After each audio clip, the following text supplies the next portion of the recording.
Hello guys, today I'm going to show you how you can bypass NRO for the Windows Microsoft account when you install the Windows 11. The old version, it doesn't work anymore, the old command doesn't work anymore, so there's a new command that you can use to bypass this Windows 11 creating account without creating a Microsoft account.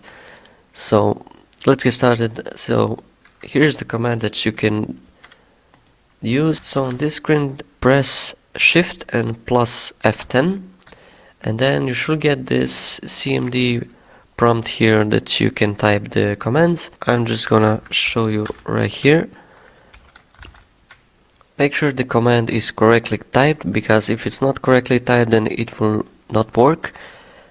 And I will as well put on the screen this command so you can copy it. So all you have to do now is press and enter. All you have to do now, and as you can see, it will prompt us to go to create a user for this PC. So who's going to use this PC username? You can type how you want your name.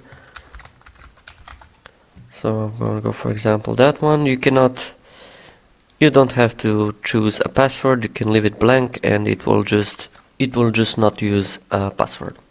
So as you can see, and we can choose whatever. You can of course turn them off if you want. I'm gonna turn them off and click on accept, and we should be in the Windows 11 system. So there we go.